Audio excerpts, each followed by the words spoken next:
اللہ الرحمن الرحیم نحمدہ ونصلی ونسلم علی رسولہ الکریم۔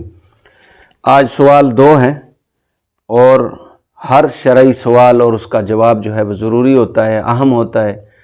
کبھی بھی شریعت کے مسئلے کو چھوٹا نہیں سمجھنا چاہیے، بلکہ کہنا بھی نہیں چاہیے کہ یہ چھوٹا مسئلہ ہے، یوں کہنا چاہیے مختصر مسئلہ ہے جی، اسے چھوٹا کا لفظ کہنا بھی مناسب نہیں ہے۔ تو بہرحال آج 2 مختصر سوال ہیں اور ان کے جواب ہیں بڑے اہم، ضروری ہیں۔ لوگ پوچھتے رہتے ہیں، پتہ نہیں ہوتا، اور کئی لوگ پوچھتے ہیں، کئی پوچھتے بھی نہیں ہیں۔ پہلا سوال یہ ہے کہ سنت غیر مؤکدہ پڑھنے کا طریقہ کیا طریقہ ہے اس کا؟ تو سنت غیر مؤکد یا نوافل بندہ پڑھتا ہے، جب آدمی نوافل پڑھتا ہے اور 4 کی نیت کرتا ہے تو ان کے پڑھنے کا کیا طریقہ ہے؟ تو اس کا طریقہ یہ ہے کہ سنت غیر مؤکدہ جن کو سرکار دو عالم صلی اللہ علیہ وسلم نے کبھی کبھی پڑھا ہو ان کو سنت غیر مؤکد کہتے ہیں، اور سرکار نے جنہیں ہمیشہ پڑھا ہو کبھی کبھی چھوڑ دیا ان کو سنت مؤکدہ کہتے ہیں، تاکید یافتہ۔ تو یہ عصر سے پہلے کی 4 سنتیں اور عشاء سے پہلے 4 سنتیں، عام طور پر ان کو سنت غیر مؤکدہ سمجھا جاتا ہے۔ تو ان کے پڑھنے کا طریقہ کیا ہے؟ تو ان کے پڑھنے کا طریقہ یہ ہے کہ انہیں جب دوسری رکعت میں بیٹھیں گے نا تو عبدہ و رسولہ پر پہنچ کر اٹھنا نہیں ہے تیسری رکعت کے لیے، بلکہ درود ابراہیمی بھی پڑھنا ہے اور دعا بھی پڑھنی ہے۔ جو دعا ہوتی ہے نا، رب جعلنی کوئی پڑھے، ربنا آتنا فی الدنیا حسنہ وفی الآخرۃ حسنہ وقنا عذاب النار، یہ دعا پڑھے، کوئی اور دعا پڑھے۔ عام طور پر جو ہے وہ رب جعلنی مقیم الصلاۃ، یہ دعا عام طور پر لوگ جو ہے وہ پڑھتے ہیں، تو ان کو بھی پڑھ لیا جائے، درود شریف بھی پڑھ لیا جائے، دعا بھی مکمل کر لی جائے۔ اس کے بعد تیسری رکعت میں جو ہے وہ شروع ہونا چاہیے، تیسری رکعت کے لیے اٹھ جائے، اور تیسری رکعت کے لیے جب اٹھیں گے تو اس میں سبحانک اللہ سے شروع کریں گے، الحمد شریف سے شروع نہیں کرنا۔ سبحانک اللہم و بحمدک، جیسے ایسے سمجھ لیں جیسے آپ تیسری رکعت نئے انداز سے پڑھ رہے ہیں، ایسے ہی جو ہے صرف تکبیر تحریمہ بھی نہیں کہنی اور ادھر دوسری رکعت کے بعد سلام نہیں پھیرنا، باقی علیحدہ علیحدہ 2 رکعتیں شمار ہوں گی۔ تو دوسری رکعت میں عبدہ و رسولہ تک پڑھنے کی بجائے درود شریف اور دعا بھی پڑھ لیں، سلام پھیرے بغیر تیسری رکعت کے لیے کھڑے ہو جائیں، اور وہاں پھر ثنا سے شروع کریں، تعوذ بھی پڑھیں اور بسم اللہ بھی پڑھیں، پھر اس ترتیب سے۔ یہ ہے سنت غیر مؤکدہ پڑھنے کا طریقہ۔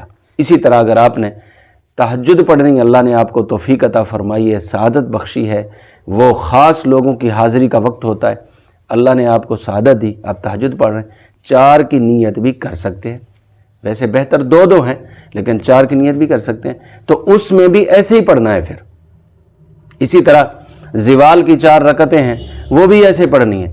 اگر مغرب کی اوابین آپ پڑھ رہے ہیں 2 پڑھیں، لیکن اگر آپ نے 4 کی نیت کر لی تو ان کو بھی ایسے ہی پڑھنا ہے، یعنی عبدہ و رسولہ تک پہنچنے کے بعد درود شریف، دعا، پھر تیسری رکعت میں سبحانک اللہم، ثنا، تعوذ، اعوذ باللہ اور بسم اللہ، پھر سورۃ فاتحہ، پھر سورت، پھر رکوع۔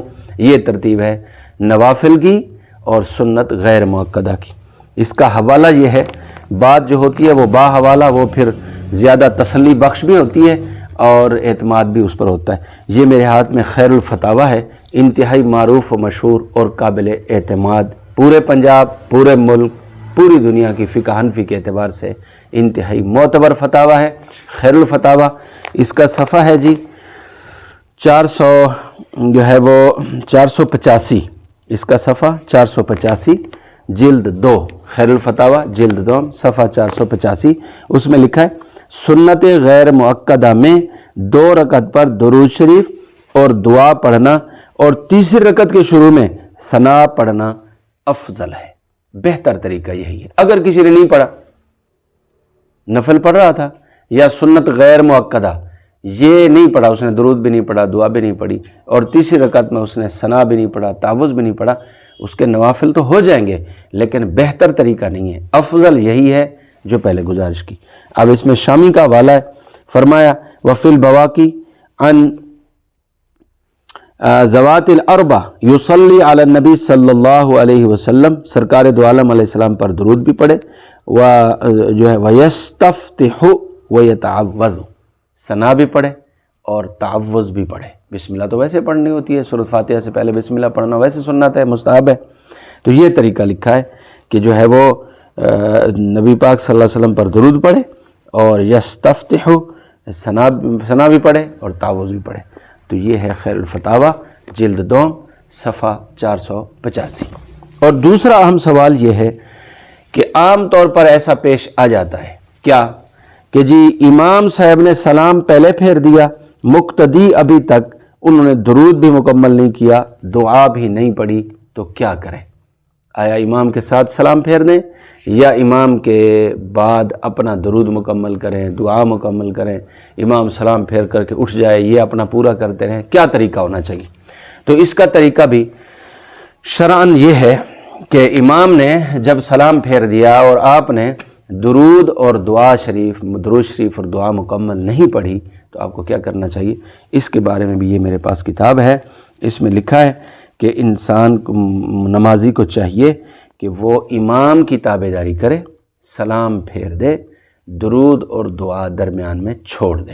اس کی وجہ بھی لکھی ہے، کیونکہ درود شریف پڑھنا سنت ہے اور دعا پڑھنا سنت ہے، اور امام کی تابعداری کرنا یہ واجب ہے۔ ظاہر ہے واجب کا درجہ جو ہے وہ سنت سے زیادہ ہوتا ہے، اس لیے تو اس میں بھی بہت ساری کتابوں کا حوالہ ہے، ان میں یہ ہے وَلَوْ سَلَّمَ قَبْلَ أَن يَفْرُغَ الْمُقْتَدِي مِنَ الصَّلَوَاتِ، امام نے سلام پھیر دیا مقتدی کے درود شریف پڑھنے سے پہلے، قبل ان یفرغ المقتدی، پہلے اس سے کہ مقتدی فارغ ہو، صلوات سے یعنی نبی پاک علیہ السلام پر درود پڑھنے سے، او قبل ان یفرغ من الدعاء، ابھی اس نے درود شریف تو مکمل کر لیا لیکن دعا نہیں پڑھی، امام نے پہلے سلام پھیر دیا، تو ان دونوں صورتوں میں فإنہ یسلم مع الامام، وہ امام کے ساتھ ہی سلام پھیرے گا۔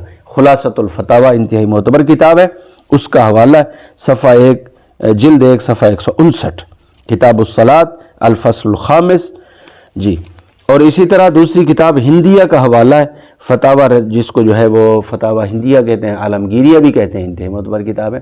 تو ان دونوں کتابوں کا حوالہ ہے، امام اگر پہلے سلام پھیر دے، آپ نے درود شریف مکمل بھی نہیں پڑھا، یا درود شریف تو پڑھ لیا لیکن آپ نے جو ہے ابھی تک دعا مکمل نہیں کی، تو آپ امام کے ساتھ سلام پھیر دیں اور اپنی دعائیں مکمل کرنے کا جو ہے وہ انتظار نہ کریں۔ اللہ تعالی ہم سب کو صحیح اور خوبصورت نماز پڑھنے کی سعادت بخشے۔